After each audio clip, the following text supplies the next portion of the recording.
Taste the Daily. Tungsten சுரங்க விவகாரம் எதிர்க்கட்சித் தலைவர் மற்றும் எதிர்க்கட்சிகளின் சட்டமன்ற உறுப்பினர்கள் கொடுத்த அழுத்தத்தினால் டங்ஸ்டன் விவகாரம் முடிவுக்கு வந்ததாக புரட்சி பாரதம் கட்சியின் தலைவர் ஜெகன்மூர்த்தி கூறியுள்ளார். சென்னை நந்தனத்தில் செய்தியாளர்களை சந்தித்த அவர் வேங்கை வயல் விவகாரம் தொடர்பாக அவசரகதியில் திமுக அரசு குற்றப்பத்திரிகை தாக்கல் செய்துள்ளதாக குற்றம் சாட்டினார். எனவே வேங்கை வயல் விவகாரத்தை சிபிஐ விசாரிக்க வேண்டும் என வலியுறுத்தினார்.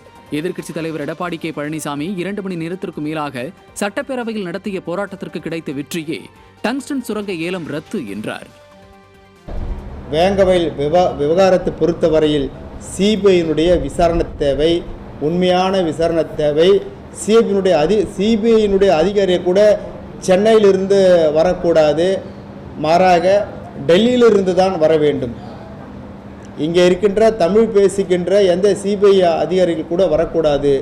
டெல்லியில் இருக்கின்றவர்கள் வந்தால்தான் உண்மையான காரணங்களை அவர்கள் கண்டுபிடிப்பார்கள் என்று நாங்கள் இங்கே தெரிவித்துக் கொள்கிறோம்.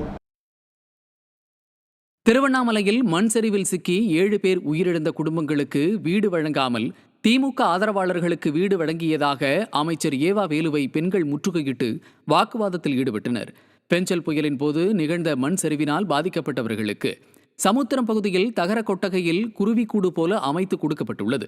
இதில் மண் சரிவில் குடும்பத்துடன் உயிரிழந்த ராஜ்குமார் மற்றும் மகாலட்சுமி என்ற சிறுமியின் குடும்பத்திற்கு வீடு வழங்காமல் திமுகவின் ஆதரவாளர்களுக்கே 20 வீடுகள் வழங்கப்பட்டதால் ஆத்திரமடைந்த பெண்கள் பாறை உடைக்கும் பணியை ஆய்வு செய்ய வந்த அமைச்சர் ஏவா வேலுவை முற்றுகையிட்டு கடும் வாக்குவாதத்தில் ஈடுபட்டனர். விடியா திமுக ஆட்சியில் நலத்திட்டம் என்ற பெயரில் திமுகவினருக்கே சலுகைகள் வழங்குவதாக மக்கள் குற்றம் சாட்டினர்.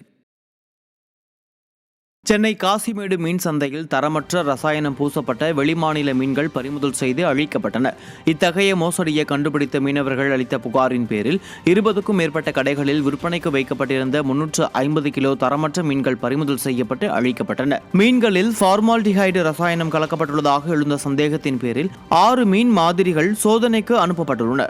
இந்த மீன்களை அதிக விலைக்கு விற்பனை செய்து நுகர்வோர்களை ஏமாற்றுவதாக கவலை தெரிவித்துள்ள மீனவர்கள் மோசடியில் ஈடுபடும் குழுக்களை கண்டறிந்து தண்டிக்க வேண்டும் என வலியுறுத்தியுள்ளனர்.